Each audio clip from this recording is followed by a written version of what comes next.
So I've owned this Jennings Voyager for over a year now, and it's probably one of the greatest guitars I've ever played. The overall attention to detail, the craftsmanship, the playability make this such a versatile guitar that punches well above its price point.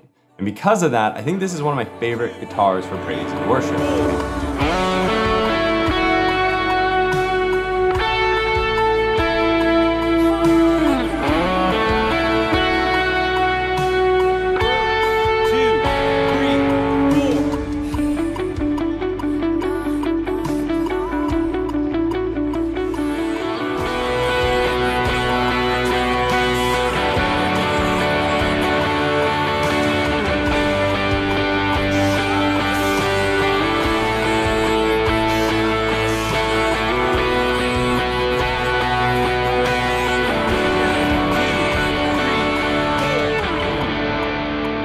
Now, if you are not familiar, Jennings Guitars are built out of California by my friend Chad Jennings, and he's not only just an awesome dude, which I'll talk about later, but the guitars that he builds seriously are some of the best that I've ever seen, especially around the price point that he charges. And in my experience, the overall craftsmanship of these instruments and the level of attention to detail and the way that the instrument just seamlessly kind of flows together makes these really fun and enjoyable guitar. Now, the specific Voyager that I have is going to have a swamp ash body, and it's going to be this really cool exposed wood grain with a satin black finish. And I'm typically not a big fan of black guitars, especially guitars with a gloss finish, because I feel like they just get covered in fingerprints, and the moment you look at them, they are just destroyed. However, with the satin, it's really cool, and it makes it so that all the sweat from like your forearms and just playing doesn't get all over to the guitar, and it wears really naturally and in a really cool way.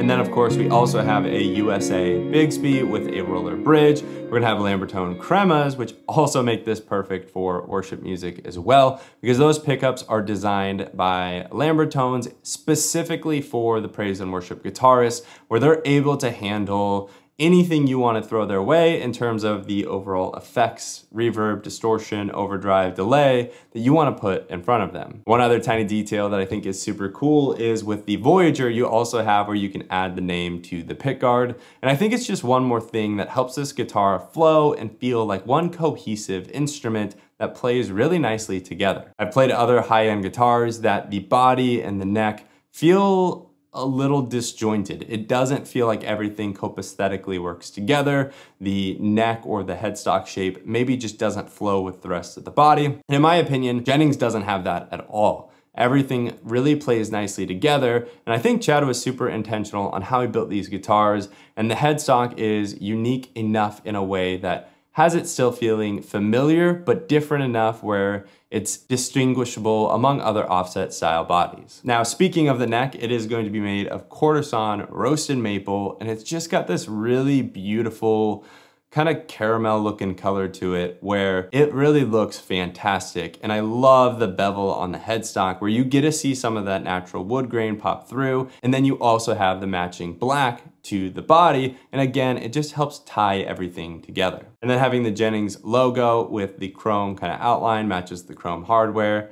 And again, it just looks really stinking awesome. One final point to the neck is the hollow circles or the dot inlays. I just think they look really cool. And then in terms of the tuning stability, it's really fantastic, even with the Bigsby. Having a bone nut, the roller bridge, and then the Kluson 19:1 tuners is gonna make sure that you can get all of that tuning stability you need and get really precise tuning with this guitar.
If you are still watching, please subscribe to the channel. More subscribers means it's easier for me to get more guitars on this channel, which means it's easier for me to review products for you all. So again, please subscribe and let's keep talking about Chad and Jennings Guitars. Now, I made another review of this guitar when I initially got it a year ago, which you can check right here. And my thoughts are largely the same. And there's only a few minor dislikes I had with the Voyager that I received. And actually since then, Chad has fixed a lot of the things that I said I wasn't a fan of. Specifically, I think the biggest dislike for me, and it's more of a personal preference, was I felt like the fret ends could have been more rolled to help give more of a comfortable feeling when moving your hand up and down the neck. And this is something that now Chad has implemented, I think, a few more steps into his fretting process, and he's really smoothed off some of those fret ends where you're not gonna feel them the same way I have on my previous model. And circling back to that comment I made earlier, as far as price and Jennings kind of punching above their weight class. In my opinion, Jennings doesn't charge enough for guitars, and I genuinely mean that. As somebody that has tried a lot of different guitars, played a lot of boutique instruments,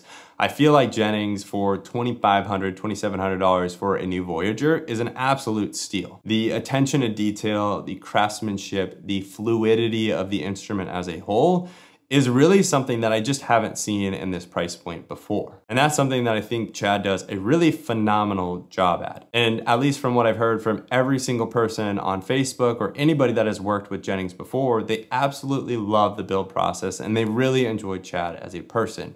And as I've gotten to know Chad over this last year, he's a super fantastic dude. And he loves the Lord and he definitely loves guitar and he's passionate about the builds that he does. And if you are looking to purchase one of these guitars, be sure and use my coupon code down in the description. That gets you a free mono case, which is really awesome and also helps support this channel. And the way it typically works on Jennings' website is he will have a few guitars that are either in stock, available right now, or with a much shorter wait. And in this case, he does have a really cool Fireman School that he's introduced that I love on the Navigator series, which is going to be more of a Telly style body, or you can get black or you can get white. And then he also has his custom line, which of course is going to have a longer wait time and typically is going to be more expensive, but means that you can customize and get whatever body shape you want, color, binding, etc. Now, if you aren't convinced yet, watch this video that I previously made on my Jennings Voyager, and I'll see you next time.